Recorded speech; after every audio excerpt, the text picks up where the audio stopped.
Bert the Machine. How you doing, sir? I'm doing great. I'm doing fantastic. Man, it's great to see you, Bert. Listen, you keep the show, you keep the Go Big show moving and flowing as the host of season 2, and we've definitely went bigger this season.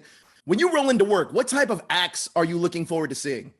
I always like the hold my beer acts, like the acts where it hadn't always been thought out, and you can feel the energy of I hope this works. Right. There was a kid on. Oh, there's a kid coming on soon. I just did his voiceover. He comes on next week. His name is Alan Parker, I think. And I mean, this kid will always have a special place in my heart. Is this the kid amateur? With the...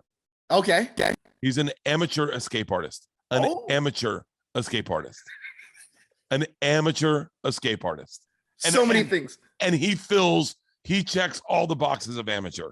The majority of the time his mom and dad lock him up and throw him in the pool. And this kid, it made me, I love this kid. And I love those acts. Horse, a guy who breaks a vacuum over his balls. I love it. Those are the ones where I go, this is our show. That's amazing. That's amazing. Now, is there ever a time where the judges have scored a contestant and you felt that they deserved a higher score and the judges got it wrong? Yes, all the time. Yeah. I think I'm consistently season one. Season one. I definitely was like, they scored this one wrong. The whole season. This season, they did a lot. They linked up more with what my interests were, like what I liked. Right. But there's still sometimes that they get impressed over stuff that I go, I don't know. Like I said, I like the down home stuff. I like the hold my beer ones. I like those. And sometimes they like the more razzle dazzle stuff, sure. You know? Yeah. I know you're terrified of clowns and heights. This season, we've seen both already. What has been truly terrifying for you to watch this season so far? To be honest with you, anytime, Amazing Sladek and Professor Splash for me were my two ones where I was like, if this goes wrong, it goes really wrong. Yeah. And they're both, and I mean this respectfully, they're both men of age. So if they hurt themselves, it's a game changer. Right. Like a broken hip at 60 years old is a game changer. And those two ones specifically freaked me out. And those are the ones that really got me, because I kept, there's no net, there's no nothing, there's no safety.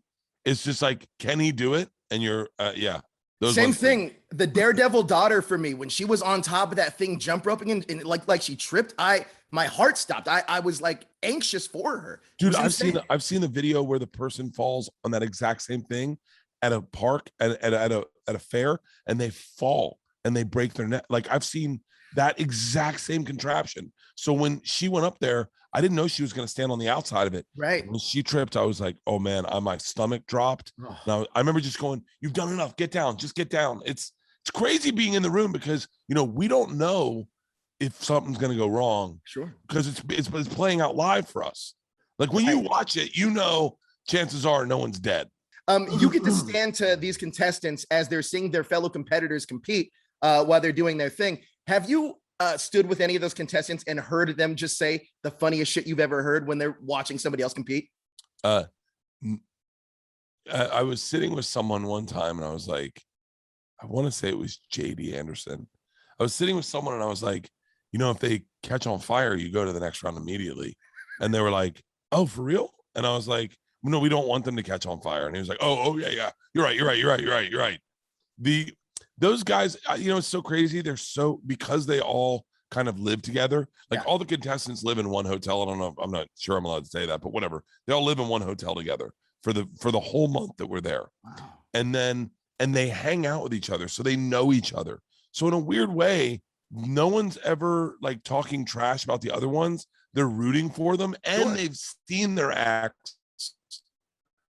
They've seen their acts in rehearsals. Right. So like these guys do their acts to warm up.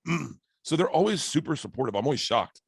It's amazing. Now, which judge do you think is the hardest to please? I mean, Cody gave one of the lowest scores in an upcoming episode that I've seen. So which one is the hardest to please?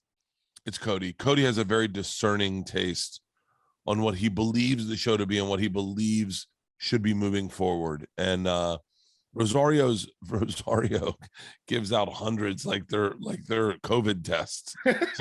She's like, no, you need one. You need one too. You need one too. Jennifer is just rooting for everyone. T-Pain, I think T-Pain can get overcome by the razzle dazzle where he gets really excitable. Cody, man, Cody is brutal. He doesn't mind telling you he doesn't like you. Yeah, I mean, yeah, he does not mind telling you. I also saw T-Pain catch a knife almost to the junk. That was intense to me as well. Kudos to him for doing that. Look, yeah. One thing that I know about you is I know that you're a big sneakerhead. I know that we're switching gears here for a second, but I know you're a big sneakerhead. I've seen you wear some of the coolest shoes I've ever seen. Some of the off-white dunks by Virgil Abloh, which are incredible, and the SB Birdie Boy dunks that you got from Dank & Co. Where did your passion for sneakers kind of come from? And have you had a chance to talk to T-Pain about his sneakers? Yes, anyone who's a little bit of a sneakerhead seeks out other sneakerheads. Yeah. And I have to say I'm not a great sneakerhead because like I just started getting into Yeezys. Yeah. Like I just started appreciating Yeezys. I just got the Yeezy Boosts. I love them.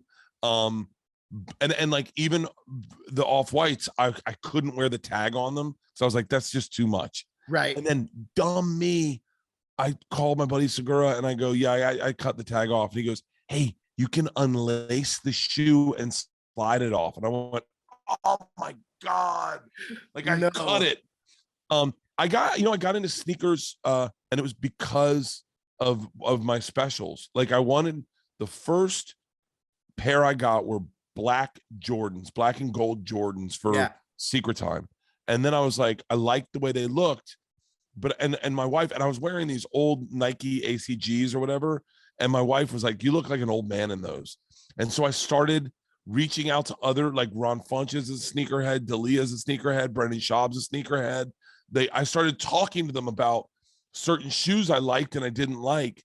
And then I was like, and then I fell in love with SBs. SBs are that's what I'm wearing right now. I'm an SB guy. Like, oh yeah, those are sick. Love Nike SBs. Yeah, there's some pink and black Nike SBs that I was looking at that I really, really want. Dude, I want the Tiffany dunks. That's what I want.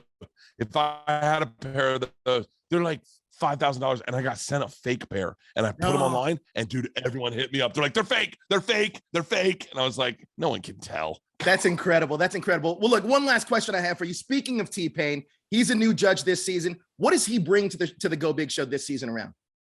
I think wide-eyed enthusiasm. T-Pain literally is overwhelmed by every act. He is floored by everything we're doing. Everything is not old hat to us, but we've seen a lot of stuff where we go, okay, I've seen a version of this. T-Pain has not, and he is literally here for all of it. I mean, he is just, he's like the racing heartbeat of the show, you know? Right. And I love it. I love how excitable he is. Well, look, Bert, I'm a huge fan of yours. I just showed my girlfriend your bit about the Russian mafia. Amazing stuff, man. I'm absolutely a big fan of yours. So thank you so much for your time, man. I really appreciate it.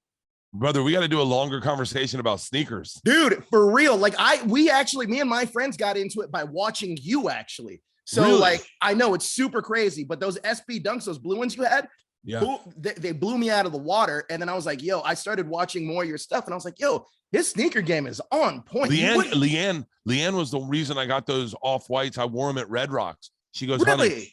honey, you're shirtless and that's all you have. You need something flashy on your feet. And my wife, out of all people, picked those off-whites. They're the Michigan dunks. Yes. But dude, we got to talk. We got to do a longer form interview. We'll talk anytime, Bert. Yeah, man. I would love to show you some of the stuff I have. I know you have some killer stuff. So, man. Yeah. Amazing, Bert. Thank you so much for your time. I appreciate it. Thank you, Joseph. I appreciate it, man. Take care, brother.